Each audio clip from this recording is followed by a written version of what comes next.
আজকে এই ঘোষণা যেটা হলো যে 5% থেকে 5.5% এই 7.5% এই বছর এবং আগামী বছর এটা পুরোটা উন্নীত হয়ে 17%, 15% সেটা হবে।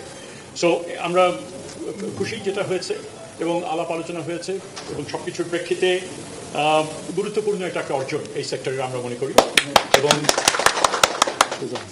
আশা করি যে এটা আমাদেরকে এখন শিক্ষকরা তারা কর্মক্ষেত্রে ফিরে যাবেন এবং যেই উদ্দেশ্যে এটা হয়েছে সেটা হচ্ছে ছাত্ররা শিক্ষার্থীরা তারা যেন এই সুযোগ এটা পেতে পারেন এবং তার ভালো শিক্ষা হোক, হ্যাঁ, শিক্ষার মান উন্নয়ন ঘটুক, অবশ্যই আমরা চাই এবং আমরা আশা করি পরবর্তীকালে যারা সরকার যারা গঠন করবেন এই যে ধারাবাহিকতা এই প্রেক্ষিতে শিক্ষার্থী আরও উত্তরোত্তর তারা অন্যান্য সুযোগ সুবিধা তারা এটা দিতে তারা অপারগ হবেন না এবং এই ধারাবাহিকতা তারা বজায় রাখবেন। আমি এটুকু বলছি। আমরা অবশ্যই মনে করি এই প্রেক্ষিতে শিক্ষকদের ফিরে না যাবার কোনো কারণ নাই, কিন্তু যেহেতু তাদের প্রতিনিধিরা এখানে আছেন এটা কথাটা বোধহয় তাদের কাছ থেকে শোনাটাই ভালো হবে। আসসালামু আলাইকুম রহমতুল্লাহ। আমাদের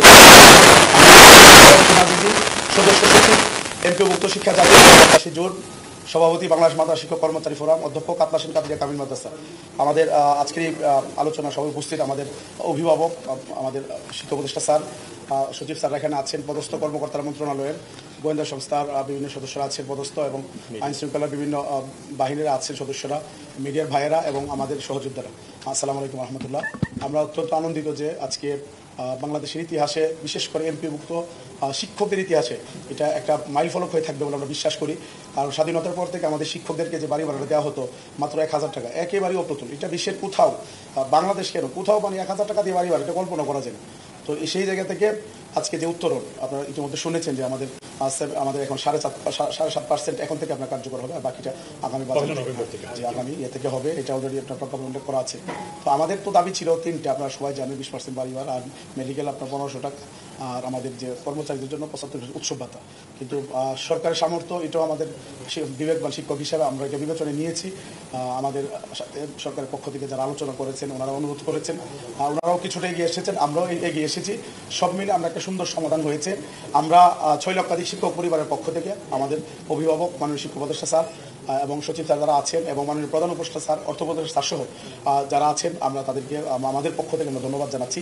আমরা জানি স্যার অনেক কষ্ট করেছেন আমাদের বিষয়গুলো নিয়ে, আর আন্দোলন না করলে আসলে স্যারের পক্ষেও এটা কিন্তু মন্ত্রণালয় দিয়ে বের করে আনা খুব কঠিন হইতো। আমরা প্রেশার ক্রিয়েট করার কারণে স্যারের পক্ষে সহজ হয়েছে, সরকারের পক্ষ থেকে হয়তো এটা বের করে আনা। তো আমরা বিশ্বাস করি এমপিভুক্ত শিক্ষা যতদিন থাকবে স্যারের নামটা ঘুরে ফিরে আসবে, যে এমপিভুক্ত শিক্ষকরা 55 বছর পরে প্রথমবারের মতো পার্সেন্ট টাকার বাড়ি ভাড়া পেয়েছে স্যারের মাধ্যমে।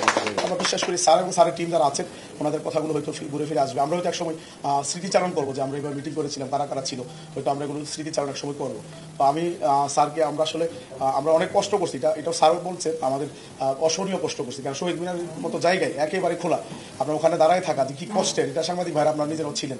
তো আমাদের কষ্টের জায়গা থেকে হয়তো আমাদের শব্দ চয়নে দু একটা ভুলভ্রান্তি হয়েছে, এটা আমরা স্বীকার করি। আমরা আমাদের অভিভাবক হিসাবে এবং আমরা যেহেতু ওনার সন্তান তুল্য, আমরা স্যারের কাছে আমরা ক্ষমা চাই, স্যার অবশ্যই ক্ষমার দৃষ্টিতে দেখবেন আমাদের প্রতি। আরেকটা বিষয় হচ্ছে, সেটি হচ্ছে আমরা ইনশাল্লাহ আমরা এখানে ঘোষণা দিচ্ছি যে আমরা আগামীকালকে থেকে আমাদের শ্রেণীকক্ষে ফিরে যাবো ইনশাল্লাহ।